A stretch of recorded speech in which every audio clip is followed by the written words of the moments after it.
just in an effort to be respectful of everybody's time, wanted to go ahead and get started. So, my name is Gary Hill. I am the head of the benefits team here at Sterling. So, on behalf of our team and the rest of our firm, thanks for being here.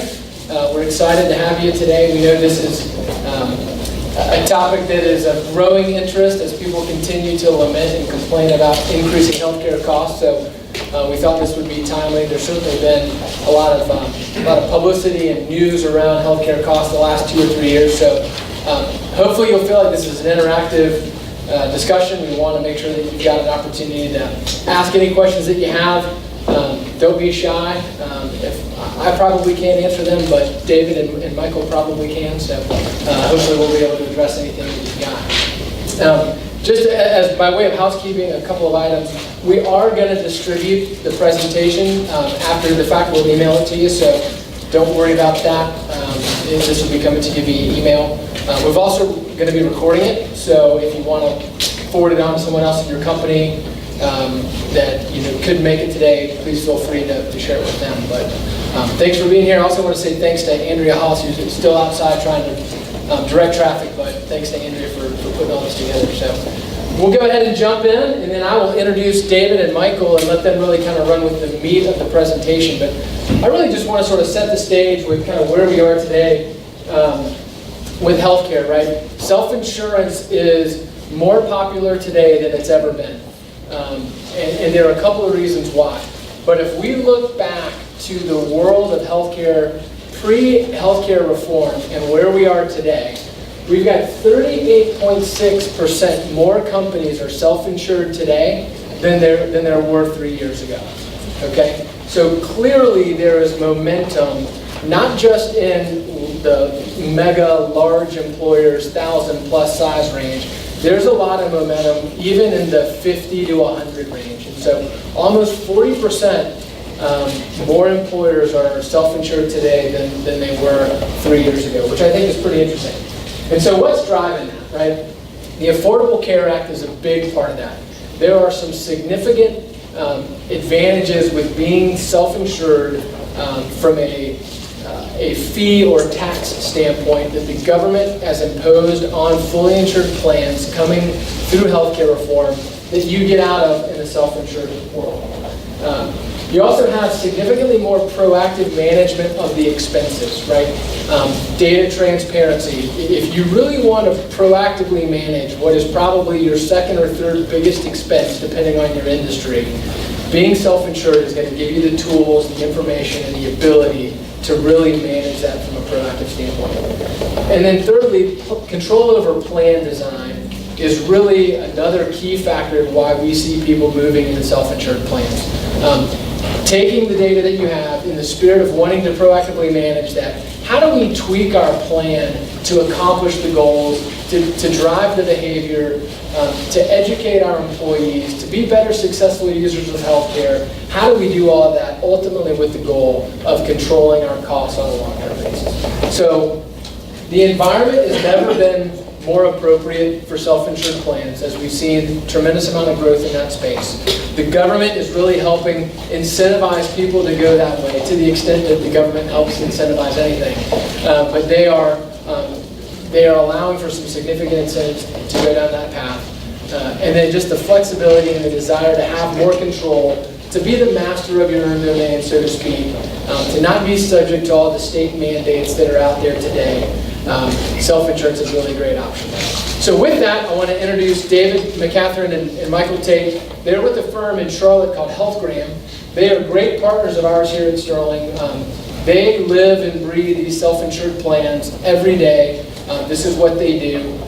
We lean on them a lot with our clients. We have probably 7 or 8 mutual clients that we partner with to help these firms manage their healthcare expense. And by and large, it's been a very successful partnership for us, and so wanted to give them an opportunity to come in and speak to that. David, I think, is going to do the bulk of the presentation. David is the COO with Healthgram. Has been in the business for a number of years and is a great resource. So we encourage you to ask questions. Don't be shy, don't be bashful, and hopefully everybody has an opportunity to walk away from this learning something about self-insured health plans. So thanks for being here. Thanks, Gary. And the more this is a small enough room, the more this is a conversation, the better. This is not what I do every day, so I'm going to try to keep it at a real high level, not get into the weeds in terms of, thank you, sir, not get into the weeds in terms of self-funding. It'd be plenty of opportunity with Laura and with Trevor and Knox, Gary to follow up and ask questions as well after this. I have a tendency to talk fast, and this industry is bad about using acronyms, and we're also really bad about using different terms to describe the same thing. So when we're talking about self-funding, terms might come up like a stop loss, reinsurance, excess risk. Those are all the same thing, and I'm going to try and point those out when I get to them because it can be confusing. We're not consistent at all. And acronyms are going to pop up. I'm going to talk about a TPA. That's a third-party administrator, ASO, Administrative Services Only. I know what it means. Some of y'all might not. So if I use an acronym and I don't stop and explain what it is, feel free to stop me. How many of you have at least had conversations about I was getting ready to call it self-funding. Gary, the whole time he was talking, called it self-insured, self-funding, self-insured. Those are all the same thing. People had conversations about that, have a general understanding about it. Okay, that's good. Feel free to ask questions if I say something that doesn't jive with what you guys know. And I guess as we get started, the other thing I'm going to say, and I think this is forward, no magic dust, right? Not selling snake oil. When we talk about being self-insured, when we talk about being self-funded, it's an opportunity to put yourself in a position to win. It's about a platform that allows you to have some of the control, some of the flexibility that Gary mentioned. But if you do the same things with it that you've done in the past, you're going to have the same outcome. And I always use an analogy, and maybe it's a good place to start the conversation, because Gary said it, you can't manage your cost unless you manage your claims. And we're going to go into that in a little more detail. Whether you're fully insured or you're self-funded, you are self-insured. And let me back up. I'm going to stop doing that. So everybody understands it to be fully insured. I'm going to say self-insured because it is a continuum. When I say fully insured and self-funded, it makes it sound like it's two different things, and I'll explain that a bit more as we go through this. But I always start with the analogy. When I get in the car and I get ready to head to the store, my wife doesn't ask me how I'm going to pay for stuff, right? She asks me what I'm going to buy because it's what I'm buying that's driving my cost. So when we talk about, again, fully insured or self-insured, you're really talking about how you finance something, right? You can go to a store and you can pay for something with cash, which is sort of a self-funded model, or you can pay for it with a credit card. And a credit card basically takes the same animal and spreads it out over 12 months so that you can make sort of installment payments on it. But it's really going to be, like I said, about the platform because it's ultimately about managing your claims as a way of managing your costs. Gary, I'm not going to hit on a lot of these, but to your point, being self-insured, even a lot of the commercial carriers now have come out with products that look like self-insured products as a way of getting around some of the ACA regs, but at the end of the day, they operate just like they're fully insured. So the lines have been blurred a little bit by what they call level-funded products, different things. I'm going to talk about just purely fully insured versus purely self-insured because it makes the conversation easier. Just understand that there's a lot of animals in the middle, and folks may talk to you about them, but same concept. So I'm not going to spend a lot of time on this just because, Gary, you already hit this, but there's a lot of momentum around being self-insured for a number of different reasons. And a lot of this is going to be words, and I'm going to circle back to it. Some of the same things that Gary mentioned, greater opportunity for savings. You think about paying a premium on the fully insured side. There's winners and there's losers, but if there's winners, that money's staying with the carrier. So this is about putting yourself in a position where if you make good decisions about how you manage risk, or mitigate risk, how you manage exposure, you're putting yourself in a position where the benefits of that accrue to you versus accruing to a fully insured carrier. Any of you that have been in the fully insured world long enough know that rates generally go up it's very rare that they come down. You know, it's almost exclusively a one-way street. Increased control, transparency, we're going to come back to this in a big way, but you know, like I said, it's about managing your claims in order to manage your cost. If you've got a lot of diabetics, or you've got a lot of hypertensives, if you have a lot of folks that aren't medication adherent, you need to be managing that at the member level, or hiring somebody to manage that at the member level. Otherwise, your costs are just what they are, right? You're not managing the risk that's ultimately driving your expense. Plan design, we're going to come back to this a little bit. Flexible plan design. The one thing you need to know about self-insured plans is that they're subject to federal regulation, not state regulation. So when you're looking at fully insured plans, all of those have to be filed with the state. And for that reason, they're very packaged, right? You know, it's kind of a one-size-fits-all world. Here's the plan designs that we have, A through J, pick one. In a self-insured environment, it's not regulated by the state, regulated by ERISA, by the federal government, and you have ultimate flexibility in terms of plan design.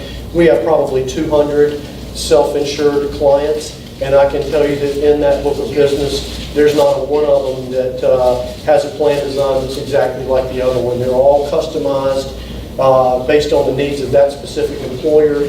So in terms of the internal goals, drivers you're trying to hit, you just have a lot more flexibility over the plan design in a lot of areas, not just as it relates to deductible, co-insurance, those type things, but we're going to talk about things like limitations, exclusions, definitions. There's a lot of tweaks you can make in the language. I always say good fences make good neighbors. There's a lot of things that you can't do in a fully insured world with limitations, exclusions, definitions that you can do in a self-insured environment. So those are the big drivers in terms of our advantages in terms of self-insured. Now, you know, I'm going to start here because anytime you talk about being self-insured, it scares a lot of people, right? You know, what if you have $1 million claim? What if you have a $2 million claim?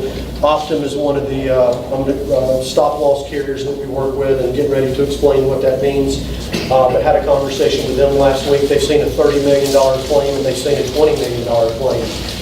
So the numbers have gotten a whole lot bigger. And, you know, nobody sitting in this room would dare to raise their hand and say, I want to take the risk on that, right? We can absorb a $20 million claim. So the thing everybody needs to understand is don't let this scare you. Nobody, or there are very few clients out there, we have maybe one or two that are truly self-insured. So if you think about it as a continuum, you know, fully insured on this end where you're paying an insurance company 100% of the premium, laying off the risk, they take the wins, they take the losses. At the other end of the spectrum, somebody who is completely self-insured, and no matter what their claims are, they're absorbing those, whether it's a $200,000 claim or a $2 million claim. And again, nobody in the room in a position to accept that risk. So the two fundamental things you need to understand when we talk about being self-insured is that everybody basically is buying some kind of catastrophic protection that captures exposure on an individual claim. And that's specific stop loss. 100% of the claim over and above a certain level, and you can pick how much risk you want to assume. So, you know, one client may buy a $20,000 specific, which means they're laying off the risk on every claim over $20,000. Another larger client with different cash flow issues. And again, a lot of it has to do with size, how much risk, pressure. Not going to be able to get into all that today, but another client may buy a $100,000 specific stop loss level. We've got clients that have specific stop loss levels up to $500,000. We've got one client that has $1 million stop loss policy. So they're taking the risk on the first $1 million, and then once the claim hits $1 million, that's getting laid off to an insurance company. And there are a lot of cash flow accommodations that can be built into these products so that the reimbursement is immediate. You know, back in the old days, if you had $1 million claim and a $50,000 specific, you continued to fund those claims above $50,000 and got reimbursed by the reinsurance carrier or stop loss carrier. Again, those are the exact same thing.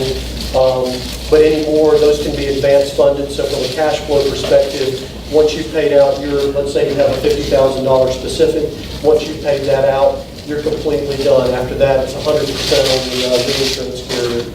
The other thing that everybody buys, or just about everybody, again, bigger groups, they may get away from it. Smaller groups, you're going to have it. But let's say nobody has a $100,000 claim, but some kind of pandemic hits, right? Bird flu. Everybody in your group has a $20,000 claim. So specific stop loss capture exposure on an individual claim, once it exceeds that amount, you're done. Aggregate stop loss for all the claims below your specific stop loss level, capture exposure on those claims. So there are two types of protection, one on an individual claimant and then one that protects the assets on the whole group for all claims below that specific stop loss level. Again, some folks in the room may have been familiar with that. Hated to digress and go into that kind of detail early on, but it's going to be hard for people to listen if we're up here talking about being self-insured and you've had a $1 million claim and you're thinking, there's no way in heck I would ever do that. You just need to know that there's shock absorbers. Generically, I'll call them that, and there's a lot of other shock absorbers that can be built into these products to help alleviate cash flow concerns, risk concerns, exposure concerns. Any questions on that? Anybody? Yes, sir. So you're talking about setting up someone to insure you above a certain threshold, whatever you choose per person, and then you're looking at for the whole group. There'll be a separate number for that. Two separate policies, two separate distinct policies. That's absolutely correct. You can purchase specific stop loss coverage without purchasing aggregate stop loss coverage. So that's two different products.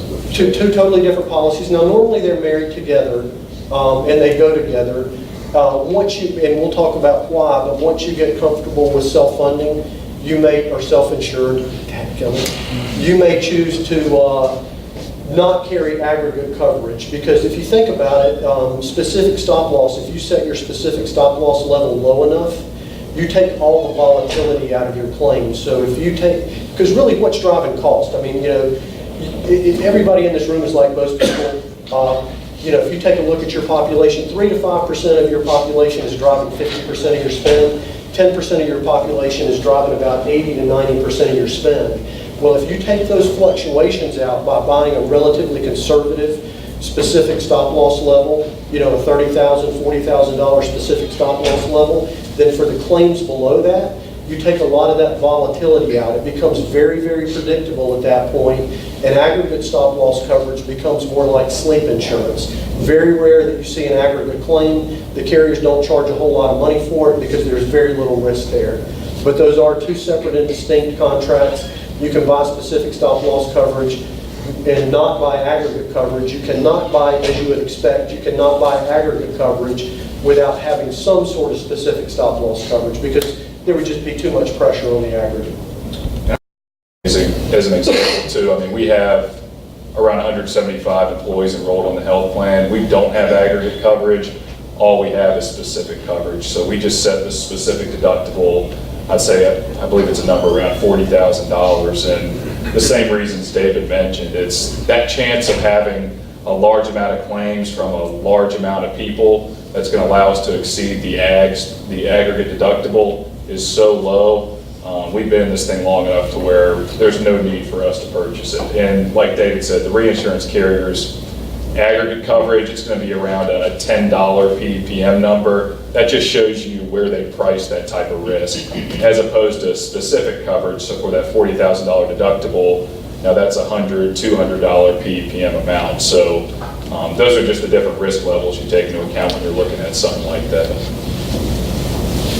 Right.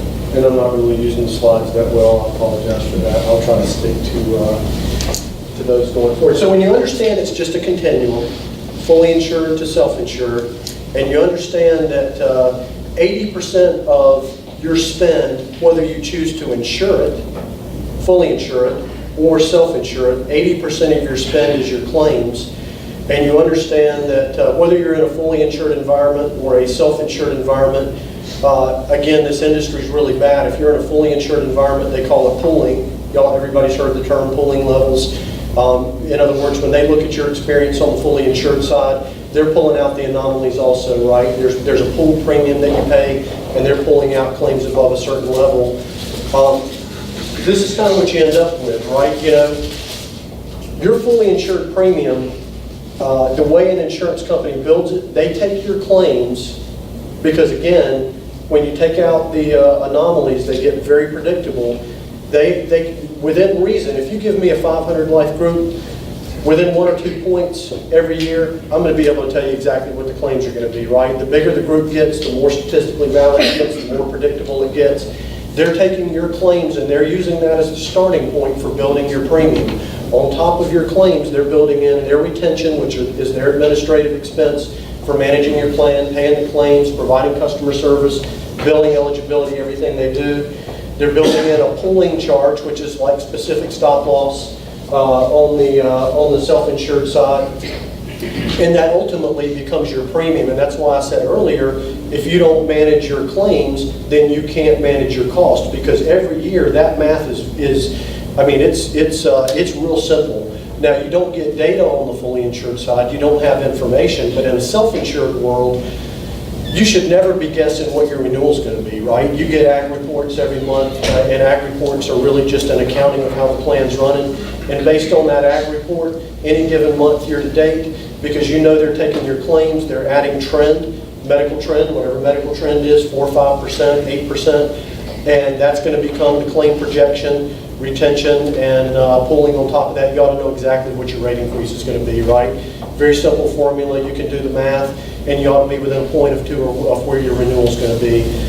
You just don't get the data to be able to do that on the fully insured side. And that's why I go back to, you know, really what you're talking about is how you're financing something. If you think about it on the fully insured side, all those same components exist. You're just giving it to the insurance company as one lump sum premium, and then they're doing the accounting on the back end, and there's either something left or there's not, and whatever that is accrues to them. In a self-insured environment, you have a lot more visibility, you have the information, versus paying that entire premium into an insurance company. You're really just paying in administrative fees, and in a self-insured environment, that administrative component, for our book of business, our administrative fees average about 3.5% of our clients spend. In a fully insured environment, and I'm not going to sit here and tell you that this is a win as far as being self-insured. There's some minor victories, but the real opportunity is in the platform. But our administrative expenses run about 3.5%. ACA, I think, mandated like a 15% number on the insurance company side. So as a general rule, their retention, which is administration, is going to be closer to a 15% number. So we're much more, so we're a TPA, a third-party administrator. When you go self-insured, probably should have said this on the front end, you can hire different types of organizations to manage your plan. A TPA, a third-party administrator, not an insurance company, accepts no risk, does everything that an insurance company does in terms of managing the plan, processes claims, handles customer service, eligibility, billing, utilization review, case management, disease management programs, all of those things, but in a much smaller, lighter, less expensive platform, and that's what third-party administrators are good at, right? Administration. You look at an insurance company, on the insurance company side, if you wanted to go self-insured with an insurance company, they would call it an ASO contract, administrative services only. It's the exact same thing, except if you look at insurance companies as a general rule, and I'm biased, of course, they're a little more bloated, they're a little more bureaucratic, they're not as light on their feet, they're not as responsive, and even if you self-insure something on the carrier side, they're still trying to put you in their box, right? You know, because they're doing things for the masses, and they still try to get you to stick to their, you know, their filed plans, and they don't have a lot of the flexibility on the limitations, exclusions, those type of things that we're going to talk about. So a couple of different options in terms of how you approach it from an administrative perspective. I think the most important piece to add too is just employee facing, what your employees would experience, whether TPA, ASO carrier, or fully insured. It's going to look the same to them for the most part. They have the portals they're going to be able to access. Of course, that depends on who you're choosing, but in terms of an ID card and their access to doctors, pharmacy, all those things, majority of the time, they're not going to know if they're self-funded or if they're fully insured. It's all the same to employees. Like David said, it's really just the funding on the backside is the biggest difference. And then I would say the hands-on approach, depending on who you'd be working with on the self-funded angle, who's going to be contacting your members, what the engagement's like, because there are more opportunities to control claims. The big portion being that claims expense, the variable costs, and that's all dependent on who you're working with on the self-funded side. It will look different though. I mean, one of the selling points of gaining employees is hey, we've got X insurance. We've got McDonald's. Whatever it is. And usually that name carries clout with people that don't know Sure. self-insurance. And when you're self-insured, you're not going to have something like that to be able to tell them. You're basically telling them we insure ourselves, right? So If you're smart, you tell them that. We do have some clients, to Michael's point, that sort of mask that from their members. They don't tell them they're self-insured because they don't want to put themselves in a position where a member feels like they can come to them and the employer has some leeway, latitude in terms of a claim determination. But yeah, people like McDonald's. I mean, I get it. That's the biggest thing that we fight every single day. Employees walk in, they don't ask you if you have health insurance coverage. They ask you if you have Blue Cross, right? It's almost synonymous. And let me add, so that's a great question. It doesn't mean that you don't have a network of providers that your employees access. In fact, most of the time, it's going to be one of the 3 or 4 biggest ones that are out there today. So Blue Cross. You're going to choose which network you want to partner with. So maybe you want to partner with Cigna, right, or UHC. So you still use that network. So the card still says UHC on it, because that's the network. It would have a Healthgram on it and a UHC on it. So you have that comfort of knowing, okay, Dr. Jones, or more importantly, my wife's doctor, is still in the network, right? I'm not on this wild, wild west where I go to any doctor I want to go to and I've got to negotiate pricing. You're renting, for lack of a better term, access to those established insurance company networks that your employees can tap into. So your employee still carries an insurance card that has a big name on it? Yep, absolutely. How does that rental fee, where is it on the stack of that? Administration. part of the 3.5%. It's a per employee. It's not part of the 3.5%. Because it depends on the network. Maybe that adds another half a point. Some of the local, not local, I'll call them regional networks, because there are local networks, there are statewide networks, there are regional networks, and then there's national networks. Depending upon what you're tapping into will dictate that fee to a certain extent. It's a number that'll run anywhere from, say, $3 per employee per month to rent a network up to, Cigna and United are pretty proud of their stuff, right? You got to pay for some advertising, you got to pay for the name. A rental network from like a Cigna is more, instead of a $3 number, it's like a $13 number. But still, it's a fixed per employee per month. And again, I don't even want to go too far down that street, but yeah, you're paying a PEPM for that. Small tenths of a point, of your total spend. So when you go to the doctor and you put that card down in front of the doctor, that whatever number is on that card tells them to call to get in touch with the third-party administrator rather than the name of the card. Is that the way that works? No, the card. They understand that Healthgram in this case, and I'm not really trying. I want to say this out loud. I'm not trying to sell anybody on using a TPA or use an administrative services only contract from an insurance carrier. And as you can tell, I'm not really trying to sell anybody on being self-funded. I'm biased in that regard. I think it's the right platform. If you look at it in any given year, you may win or you may lose. If you look at it over a 5 to 10 year period, you're going to win every time being self-insured, every single time. And I'm definitely not trying to sell Healthgram. But yes, the way it works is, in our case, Healthgram would be on one side of the card with certain EDI numbers, electronic data interchange numbers, because it's all about numbers driving the healthcare machine anymore. That was part of ACA, is all this core connectivity. Our systems are connected with provider systems. They have real-time access to eligibility, real-time access to claims information.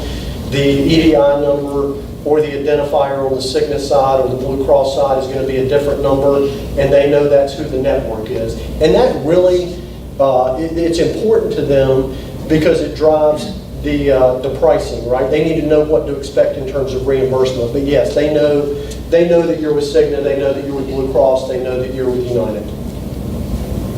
All that's seamless to your members. They don't even, to Michael's point, and from a workload perspective, from an HR perspective, you can set up a self-insured plan and spend absolutely no more time on it than you currently spend on your fully insured plan.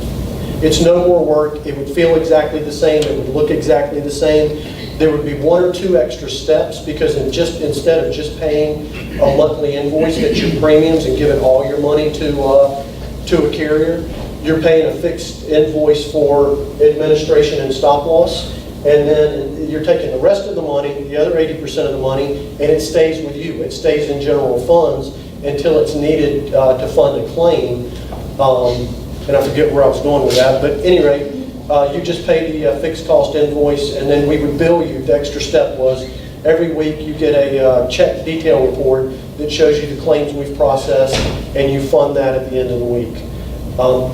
But I would tell you, if you do that, and it's exactly that, right? So I started off by saying Mary doesn't care. You know, when I go to the store, she doesn't ask me how I'm paying for it. Are you paying for it with cash? Are you paying for it with a credit card? That's what we're talking about here, because all the fully insured number does, it's like putting it on a credit card. They know what the spend's going to be, and versus you having months that look like this, some big months, some little months, they just level it out, and you pay 12 equal monthly installments. So regardless of how you fund it, funding is just window dressing, right? That's just how you're paying for it. If you're having conversations and somebody comes in and says, you ought to self-fund your medical plan or self-insure your medical plan, and they think that's the answer, way wrong, right? Because all you're doing is changing how you pay for it. It's about what you do with a self-insured platform, the decisions you make, how you engage your members in order to get them to be better consumers, take better care of themselves. That's what it's all about. So just talking about how to fund it, there's no magic in that, and you're not going to win or lose on funding, if that makes sense. Not to sidetrack you, I'm just curious about, we've been talking about medical this whole time, if there's a dental, all that's available as well for self-funding. And that's easy. Yeah, you don't have to buy stop loss on dental claims. Your dental max is probably $1,000, right? It's capped by definition. So we would still provide the administrative services, process all the dental claims. You could have a dental network or not. All the vision claims, you could have a network or not. But you don't have to worry about reinsurance, stop loss, none of that stuff. How about life, short-term, long-term disabilities, things like that? Those are all fully insured. If you were Bank of America, they changed their name. Anyway, if you're Boeing, you may self-fund your life insurance, you may self-fund your long-term disability coverage, but the volatility is ginormous on that side, and it's just not conducive to self-insuring that. Yeah, and just to jump in there, the cost to transfer that risk to a fully insured carrier is so low on the life insurance side. There's not the opportunity to save money. You may see on the disability side, you may see some employers do like a salary continuation program that would be sort of a comparable self-insured on a disability side. But again, the cost to transfer that risk is generally so cheap, it's not worth it. The real opportunity is going to be on the medical side. The dental side is going to be very predictable, dollars in, dollars out. Again, it's a defined benefit, right? $1,000 annual max, typically. Not a lot of opportunity to save a ton of money. The opportunity is on the medical side where you can really influence behavior. That said, on the dental side, if you're going to self-insure your medical platform, unless it's 100% contributory, you don't want to have any risk or any exposure on it, you just want the employees to pay for it, you make it available. But if you have a dental plan and you've got some money in it, because there isn't a lot of volatility, and because it's very predictable, right? It becomes extraordinarily predictable. You're better off self-insuring that because you're going to make money on it every year versus paying a fully insured premium on it. Yeah.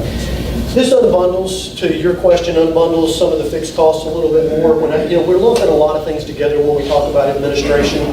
But all the services that you would normally expect in a fully insured environment, that you would expect a carrier to provide, whether it's COBRA, whether it's HSA administration, whether it's Flex administration, the medical management piece, whether you're talking about utilization management, case management. We run a lot of disease management programs where we're looking at risk mitigation strategies in terms of engaging members with chronic diseases. All of those things that you would normally expect to come from an insurance company, we provide, or we have, or Sterling has, vendors that we engage to provide those services. So you're not losing anything.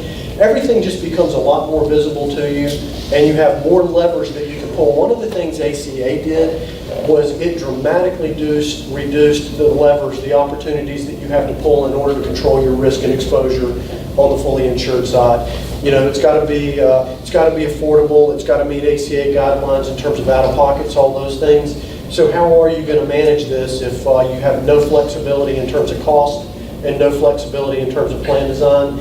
And we'll segue into that a little bit because there are still some huge opportunities. And a lot of it revolves around member engagement, right? That's really, that's really where the rubber hits the road, because if you think about it, you know, and this is a big one. Think about what you asked about the ID card. Think about what your ID card is, right? It's a credit card. You're giving every one of your members, every single employee, and every one of their family members a credit card that they're carrying around. And it's got with ACA, it now has an unlimited maximum on it. So it could be a $500 expense, or it could be a $50 million expense that they're charging on your credit card. You're giving them this credit card, but you're not there making any decisions or engaged with them making any decisions about what they charge on that credit card at the time they charge it. You can make some decisions and you can rearrange the deck chairs a little bit in terms of plan design, but you're not there making that decision with them. They're not making a decision about what they charge on that credit card. And the provider community that is making a decision about what gets charged on that credit card has no clue on cost. No clue. You talk about a colonoscopy, you can have same doctor, same procedure, just what table you're laying on. It could cost $600 or it could cost $6,000. And that's really where you're going to win. You know, it's two things. It's engaging members in terms of their chronic conditions and helping them take better care of themselves. That's more of a long-term play. The shorter-term play is engaging your members as consumers, because, you know, all the co-pays, all the distractions of third-party payer and the lack of linkage. We have folks out there that have no clue how to be consumers as it relates to medical care. There's no transparency. There's no information. They don't know those opportunities exist. We had a client in Charlotte. We run some programs where we provide some visibility, transparency, and some resources around helping members understand what their opportunity is. So just give you an example. Lady needed a knee replacement, and it's how convoluted the system is, right? Lady needed a knee replacement and had planned this for some time, you know, going to be out of work, worked with her employer to make sure, you know, job, everything, child care, the whole 9 yards.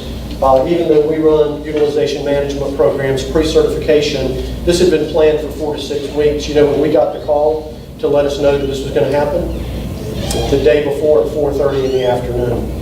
And you can imagine the emotional energy that's built into it at that point, and how difficult it is to change what somebody's bought into at that point. Well, so D'Alessandro, who's one of the Panthers doctors, you know, great doctor, you know, up in Charlotte, was going to be the one doing the work. So absolutely the right doctor. D'Alessandro has privileges at 2 different locations. He can do the surgery Monday, Wednesday, and Friday here. He can do it Tuesday and Thursday here. She had planned to have it done on Wednesday. She already had her child care lined up. We got in touch with her, let her know that if she just moved less than a half a mile down the street, half a mile down the road, same doctor, that was going to save that employer $35,000. Then that happens every single day. There are that kind of opportunities out there, but you got to have data and you got to have an engaged partner to get there. We talked to her. She was so emotionally committed to it that she wasn't willing to let go. And I get it, right? You know, I get it. Wasn't willing to let go. we made contact with the employer, hey, we've got this situation. We had rewards built in, because, you know, we're giving incentives to people to use green light providers. We basically ranked them, you know, red, yellow, green, right? You go to red, yellow, we're going to send you an alert saying you're going the wrong place, there's an opportunity to do this somewhere less expensively. You go to green, you get a reward. So there were rewards built into that already. We reached out, called the employer, and said, hey, this is the situation. Basically, how much money are you willing to, and again, I don't want to scare anybody that we're going to get into conversations like this daily, but you have to be engaged to be able to manage this stuff, right? I mean, that's what it's all about. How much money are you willing to throw at this to try and save $35,000? And, you know, we got up to a number, and I won't get into the details, but it became apparent that it wasn't going to happen. But she told a friend, and that friend called us the next day that he was getting ready to have hip replacement, and we were able to work with her and get her to a much better spot for her financially and for that employer financially. But every time we do that, we learn, right? So now we're looking for precursor events. So nobody has a knee cut on until they have an MRI. So if somebody has an MRI done, we're reaching out to them. So it's at the time they're contemplating care, building a relationship with them, trying to make sure we walk them through the right door and that the right things get charged on that credit card that you handed your member. And that's really what it takes to, now that sounds daunting and it sounds like a lot of engagement on your part. You just got to hire the right partner. You got to hire somebody that's, you just got to hire an engaged partner, right? Because there's huge opportunity in healthcare. People don't get it. You know, we're still having conversations, and I'm digressing bad. What is your skin in the game? Why would you care whether or not they spend $35,000? What motivates you to save the company money? We live and die on that, right? I'm not an insurance company. We take no risk. I can't buy your business. You know, an insurance company. Yeah, but if you had to call the insurance, if you had to call the employer, you would have never known there was an opportunity to save money. Correct. So you got to have some incentive to save money. Right? We're getting paid. That's what I'm saying. We live and die on your PEPM, right? What's your per employee or PEPY, per employee per year. What your cost is, we live and die on that, right? That's what we're managing to. We're not an insurance company. And insurance, and it's happened to every single one of you in this room. Anybody ever had their business bought by an insurance company? You knew it was ridiculous premium, it was too low, you were facing a 30% increase, and somebody came in at 10% below current. We can't do that. We sell services. Every bit of our fee is a per employee per month. That's how we get paid. We get paid a per employee per month to run those programs. We just take healthcare management very seriously. All we do is, and since it's going to sound like an advertisement, but it's the difference between a TPA and an insurance company. We don't sell life insurance. We don't sell disability. We don't sell 401k. We don't do fully insured plans. We serve one animal, and that animal is self-insured employers who want to engage in some better practices as it relates and have more information and more control and more engagement in their healthcare dollars. And I don't know if that's... Yeah, no. And how would that work in a regional or a national platform? Is that something, I mean, you're able to provide that service whether the employees in Tennessee or the employees in South Florida? Again, let's say we're renting a national, well, everybody knows Sunbelt. Sunbelt Rentals, you see their green trucks. Can't go by a construction site without seeing, you know, a lift or something, a tractor. Sunbelt's one of our clients there in all 50 states. They use Cigna, so it's a national network. All the breadth, all the depth that you would expect to get from a commercial carrier, you just got somebody more engaged managing the program. Okay. Yeah. They're going to let the machine run more. We don't really believe in letting the machine run. Letting the machine run will get you in trouble, because that's where I was going a minute ago. A lot of the conversations are still around. If you look at Aetna, Cigna, United, Blue Cross, people are still having conversations around, okay, tell me what your aggregate average discount is. You know, self-reported. What's your aggregate average discount? And if you go through a repricing analysis and you send it to the BUCAs, that's what I'm going to call them, those four, Blue Cross, United, Cigna, Aetna, you send it to the BUCAs, you're going to get back, this one's going to be at 48% average discount, this one's going to be at 51, this one's going to be at 49. So you're talking about 2 or 3 or 4% spread. Underneath that aggregate 50% discount, there's a 10,000% difference in the cost of services based on which table you're laying on. And nobody's having conversations about that stuff. Well, does the employer have the ability, like in this situation, this woman wanted a Cadillac, right? She didn't want a Cadillac, she just didn't know any better, and she was emotionally invested at that point. Yeah, the doctor said, go to your She wanted the best named doctor in the city. She could have kept the same There are doctor. doctors that could have done just as good a job, right? That would have been a Chevrolet. It was the same No, doctor. it was the same doctor. She didn't even have to change I doctors. She understand just had that to change situation, beds. but could you, can the employer have control over which doctor they choose, or which, I mean, in other words, instead of going to the Cadillac, which costs this much, it's the same, you know? Yes, absolutely. That's the ranking I was talking about. So if you look at the universe of providers, there's transparency tools out there. I don't know if you're a car guy, but think about Kelley Blue Book, right? You want to buy a car. Consumerism exists almost everywhere except in healthcare. You want to buy a car, you go online, you do your research, you see how much it costs, you understand what a fair price is, you understand what you're paying, you make intelligent decisions. She had no visibility, on the price, right? Yeah, but she wants the best because it didn't cost her a freaking dime, right? She didn't know, right? I don't want to pick She on her wanted because the she best didn't know. regardless, because it didn't cost her any more money to go to the best. To that, I'll tell you, that's a good point. Her out-of-pocket was the same regardless. That's what ACA mandated. So her out-of-pocket was $6,000 no matter what happened.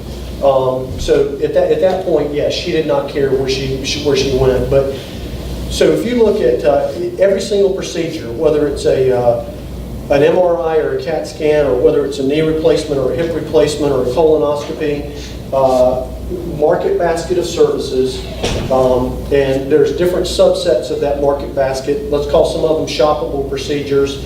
Some of them aren't necessarily shoppable because they're emergent, right? Somebody has a heart attack, somebody was in an automobile accident, whatever.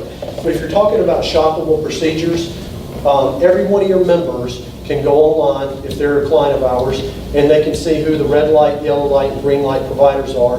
And if you bought that program from us, if they use a green light provider, they're going to get a reward. Now the problem with that is the same problem you have with any self-service tool. I don't care if it's a 24-hour nurse line or a self-service transparency tool like what I'm talking about, the hit rates are abysmally low, right? 3 to 5%, nothing.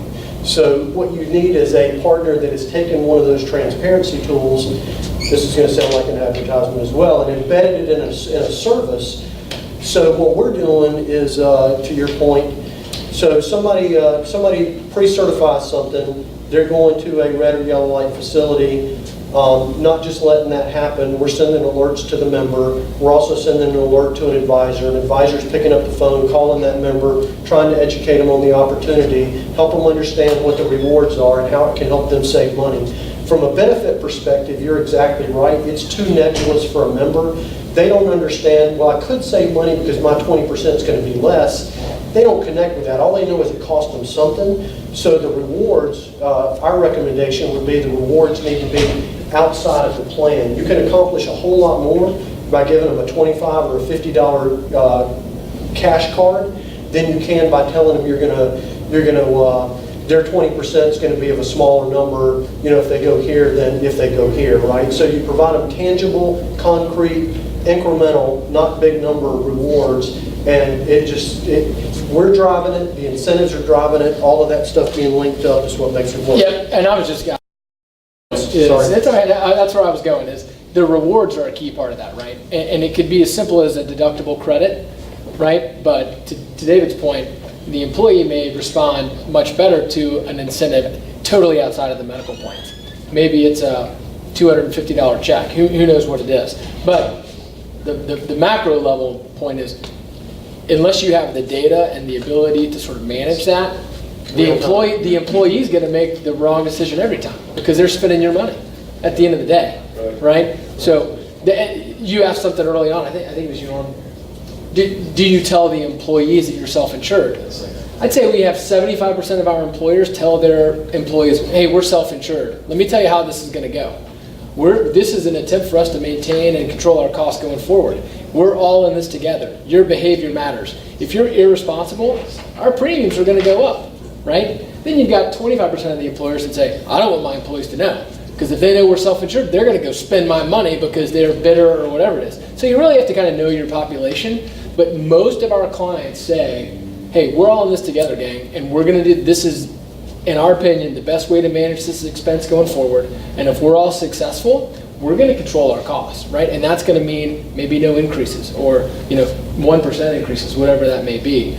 But giving them that information to know that there's something in it for them helps. I think it's important. I've got one client that says, look guys, the bank account that pays your bonuses is the bank account that pays our healthcare claims. And I love linking it to profit sharing. I mean, it's a finite resource, right? You only have X amount of money you're going to spend on wages and compensation. If this one goes up, you got less over here to contribute to everything. Yeah, and I mean, and that's the message, right? I mean, at the end of the day, if there's money left over, we can share this back to you through bonuses or through reduced premiums, whatever it may be. But if you're being irresponsible and buying something that is not the most cost-effective thing for you or the company, it all comes out of the same pie. Correct, and that's really this, right? Because, this is the funding thing, right? Fully insured, you pay your premiums into a big black box. You have no idea what happens after that. Some claims expense, some pulling charges, some admin fees come out. In a self-funded environment, same thing. Instead of paying it to an insurance company, you basically take your premium, pay it to yourself. Out of that box comes the pulling charge and administrative expenses. Those are fixed costs. And then to the extent you manage that number better, which is that 80% piece of the pie, that savings accrues to you and not to an insurance company. And the way that savings accrues to you, and I'm gonna skip around because we just get into actionable information at the individual level. So there's a lot of things you can do. We talk about having from a financial perspective, you can talk about having somebody change a setting of care, right? And there's significant amount of money to be saved there. There's also a significant amount of money that can be saved in running impactful, because there's a lot of noise around disease management. What does it really mean? What's the return on investment? It's hard to measure. Some of these people have worked hard for 20 or 30 years on their heart attacks, and they're going to enjoy them, right? I mean, you're just not going to change everybody's behavior. They're not going to eat their broccoli. They don't want to. So those are more long-term. Shorter term, there's also some fences that you can put up around your plan. Guarantee you, if every one of you looked at your plan document, and this is going to sound harsh, right? But I'm just giving you an example. And we saw this during the financial meltdown just a few years back. People are moonlighting, right? We got a lot of blue-collar industry, and people are painting houses on the weekend, or they're doing this or they're doing that. Who knows what they're doing? Every single one of your plan documents says if it's covered by workers' comp, it's not covered under our plan. But what if the person's not carrying workers' comp, right? Then it is covered under your plan. What about a definition, a limitation, and exclusion that says if you're working for wages or profit? Because do you want your health plan to be somebody else's workers' comp coverage? And I'm not saying do that, but there's 100 little things like that that you need to be making decisions on, that you have to be making decisions on, that are very personal, and you don't get those choices when you're working with an insurance company, right? They're not even going to have this conversation with you. But some of you might say, I mean, we've had people driving trucks, right? Second jobs, doing things where they're using the employee. North Carolina, more familiar with that. One or two people. Good idea to carry workers' comp, but it's not required by law, so they don't. They use your health plan. You need to be having conversations about those things. You need to be making intelligent decisions about how you want to handle that stuff on the front end. If there was one thing you could do right, if you could buy, Blue Cross beat on their chest, 800-pound gorilla, we got the best discounts, right? If that was the answer, everybody'd be doing it. And our answer is a little bit more complicated. You got to get more engaged, and there's 100 little things that you have to do right in order to win at this. But those are the opportunities that you need to be having conversations around, not shopping this stuff once a year. I said before, you could do the same thing, no more work in a self-insured environment than what you have on the fully insured side. Don't do it, right? If you're not going to pay attention to it, if you're not going to get engaged, if you're not going to make some of these decisions, then let somebody else take the risk. If you want to control this and you want to be in the driver's seat, and you want to have some flexibility, then self-insured's where you need to be, and you're going to win all day long. And I'll end there. I got a couple more slides. Yeah, I think it's great. And way over time.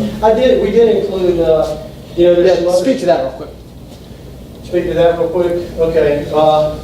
So, just, there's a lot, I'm talking about the platform, and again, because 80% of the pie is claims, that's what I'm focusing on, the platform and your opportunity to manage your risk from a claim perspective, better manage your population and your risk. But there's a whole lot of little wins. Because it's not regulated by the state, you don't have to pay state premium taxes, right? So there's 2% here, there's 4% there, there's 3% here, and all that stuff adds up. So there's a win in being self-insured regardless, but the bigger opportunity is some of this other stuff that we're talking about, and I don't know if that's what you meant. Yeah, no, that was perfect. I just wanted to touch on that.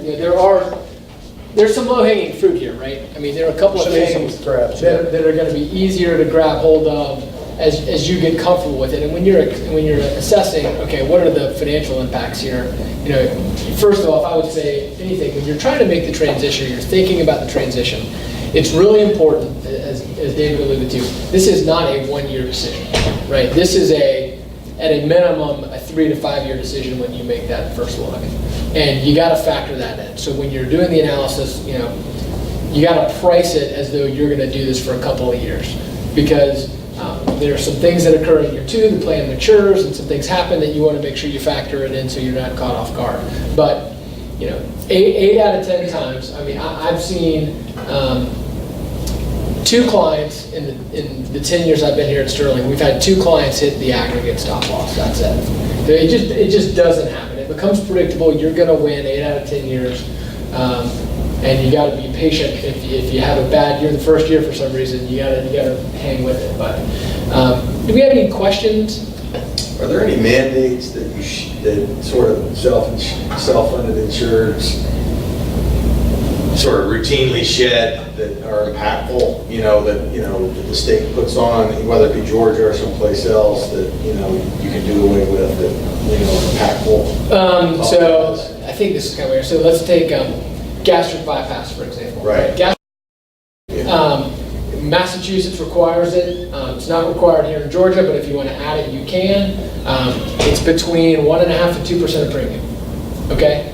Just for that one covered service that Massachusetts mandates you have in your plan, 2 points.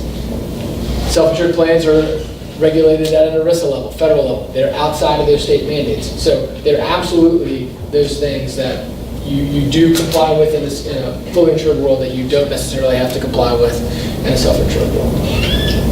Is there anything politically afoot that could stop self-insurance or directly affect the way the self-insurance would work? Like, you hear people talk about appealing Obamacare, and so let's say they got appealed or didn't get appealed. Is that going to change what we do in this regard? I can't think of anything. I would almost go the other way and say The accelerator pedal is being mashed right now. yeah, there's a greater likelihood that they're going to take away the tax deductibility of the premiums, right? And so if that tax incentive goes away, then in my mind this is more attractive because I've really got to be that much more diligent in managing my care and educating employees on how to be the most efficient consumer they can be. But I can't think of anything offhand. There's not going to be a mandate to use a carrier versus being self-insured that's anywhere afoot. The only thing I've seen is some states, I don't think this is in the Southeast, and of course if your cited state is Georgia, North Carolina, South Carolina, you'd be fine, but some of these states, maybe it was Colorado, Utah, were looking at regulating the specific deductible, and that was all for the reason of keeping these smaller companies from exploring self-funding, because we are seeing a shift to more companies self-funding to take advantage of the cost controls. So they were saying, you have to have a minimum specific deductible of $30,000 or $40,000. You can't go lower than that. So that would exclude some of these companies that, let's say, are between 50 and 100 employees from really exploring self-funding, just because that spec deductible would be too high, too much risk for them to take on. That's all I've seen along those lines. Yeah, I would say at some point it kind of becomes, you think about specific stop loss coverage, it's catastrophic coverage by definition. That's you're laying off that risk.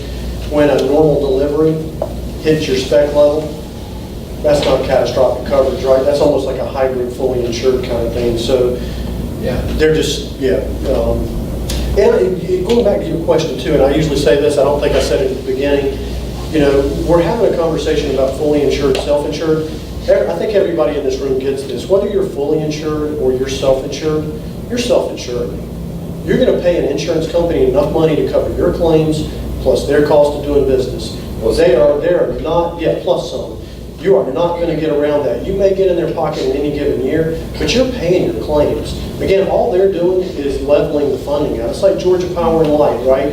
You know, you can have a high power bill in the summer, low in the fall, high in the winter, low in the spring, or you can do load leveling. And, you know, they'll estimate what the expense is going to be, and you can pay them 12 equal monthly installments. That's what you're doing with an insurance company. Yeah, It's just when it comes to renewal, they're gonna look at what your claim history is. It's going to reset. It's going to be a reset, correct? And for most people, they're not going to price that renewal on 100% of your credibility. So if you've been running well, they're still going to throw in some manual cost to say, you know, to help push the rate up. So that's exactly right. You may get in their pocket one year, but if you blow it up, they're going to come right back and take it on the renewal. They're going to win. Over 2-3 years, they're going to win every single time. They are not in business to lose money. Their shareholders don't appreciate that. They're going to come out ahead. So if you're in one of the payer networks, say United, that includes all the ancillary services. There's nothing that would jump up and say, well, no, you're covered for this network of doctors, but you don't get prescription pricing or No, the pharmacy network is different than the medical network. Like Express Scripts is, I think they cover 40% of all Americans. We use Express Scripts as a general rule as the PBM, Pharmacy Benefit Manager, but you're tapping into their network. You're tapping into Cigna's network, so they're broad national networks, correct? so there would be no medical services that you would pay usual and customary, just the highest fee structure for it. No. You know, that's another thing we didn't talk about. A lot of insurance companies, when you're talking about out of network, they apply something called reasonable and customary. Nothing reasonable and nothing customary about reasonable and customary, right? It's just a reflection of charges within a zip code. The other thing that you can do in a self-insured environment, you have a lot more control over what that out-of-network fee schedule is. We use a Medicare Plus model that we call Max Plan Allowance that is in line with what you would expect to pay in a network setting, because somebody goes out of network, they're going to get penalized, but you may get penalized, right? So this provider over here, you know, this provider who's in network, the original charge was $30,000. It was a 50% discount, so now it's $15,000. Let's say the members' share of that was $1,000 through deductibles, co-insurance, whatever. You paid $14,000. Over here, provider out of network charged $30,000. Reasonable and customary, $28,000. It's going to be some number close to the bill charge. It's not much of a cut at all. Yeah, you're paying instead of 80%, paying 60%, but the 60% you're paying on is of a so much bigger number that you end up paying more out of network than what you would have paid in network. So putting in, that again goes back to those 100 little things that you have to do right. Nobody's having those conversations with y'all. Gary is. Self-insured. And you're saying this makes sense now for under 100 employees? Yeah, I would say we're seeing folks down to 50. It's probably the smallest that we're seeing folks do it. Again, it's going to come back to cash flow and risk tolerance. But a lot of that's mitigated by where you set the specific stop loss. So, you know, an 80 life company is probably going to set their specific stop loss, you know, $25,000, $30,000, something like that maybe. But, you know, we've got some that will say they're in a cash-rich business, and so maybe they're going to set it at 50. Because really what you got to think about is, what happens if I have 2 spec claims in 1 month? Can I afford $100,000 on top of my other claims and my admin fees, whereas in a fully insured world it would have just been $60,000? So as long as you feel comfortable from a cash flow standpoint, absolutely. Gary, what happens in a year-end scenario? So like right now, we're fully insured year-end, we're always talking about renewals, we're talking about 8 to 12% increases every year. How's that in the fully insured? Since you're taking all the risk, I assume it's level. We don't keep talking about changing prices for us, or? Yeah, a lot of what happens in that environment is there's a lot more conversation around how do you want to manage the expenses of the plan, right? Versus rearranging the deck chairs, going this carrier, this carrier, this carrier. You can't manage a cost unless you manage your claims. You know, you're rearranging, you're running from the, Yeah, I mean, our self-insured clients renew on average at a lower trend than our fully insured clients, period, all day. But a lot of that then is just, you know, how do you manage the cost share with the employees? Because at the end of the day, you know, we help, but you know, you get to decide what you want to charge, right? And so, especially in the construction space, we have a lot of clients that will say, we're going to generate an internal invoice, and we're going to account for it separately because we got to justify our labor burden, right, or whatever else they need to do. And so they're generating an internal invoice. They're billing themselves. They're putting that money aside. They're running it all out of a separate bank account. So they don't have any problem saying, okay, this is what our expenses were. This is what our labor burden was, and this is how we're running it. And that makes it really clear. And the time frame is similar renewal or? Yeah, you know, I would obviously the earlier the better, because there are going to be a lot of things that you want to put into place, right? You know, there are going to be 100 little check boxes that you want to make sure that you get, because you can be as detailed as you want, or you can sort of go with standard contract language. But you know, we want to try to do, you know, renewal meetings and open enrollment, educate everybody well in advance to get ID cards out. So, you know, 120, 150 days. But the pricing of, you know, on a go-forward basis, the nice thing about it is, you know, today in a fully insured world, the carrier's got to get your renewal out 60 days in advance, right? We're getting our renewals on self-insured cases 120 days out. yeah. So, I mean, it is a good 2 months earlier than a fully insured renewal. You're not only getting your Data. renewals way in advance, you're also getting a lot of data. A lot of data. So you'll see things like the percentage of your population that has diabetes, for example. You'll also know which ones of those or how many of those are taking their medicines and which ones are not. So you're going to be able to see a lot deeper dive on the data of where your risk is and how you might want to change your plan. So maybe you've got a lot of diabetics that aren't taking their meds because they're low-wage workers and they can't afford it. So maybe we change our plan at renewal to make the diabetic medicines cheaper so they can afford it. Now what you're doing is you're taking your out-of-control diabetics that are running to the ER and hospital stays, and you're getting them their meds for cheaper out of their pocket, and you're getting them in compliance. And the in-compliance diabetic is going to be 6 to 8 grand a year, and your out-of-control diabetic is going to be 50 grand a year. So just by making some of those plan changes from the visibility that you have in the data from being self-funded, you can really push and pull some of the levers in your plan.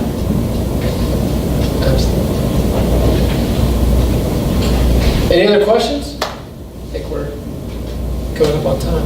Well, I just want to say thanks to David and to Michael. We've got a small gift here for you guys. So we've got some notebooks and some thank you, cards. sir. So thanks for being here. Thank you. Yeah, we appreciate it. Yeah, patron. But guys, we'll follow up. Thanks for being here. We'll follow up with emails and the slides to everybody.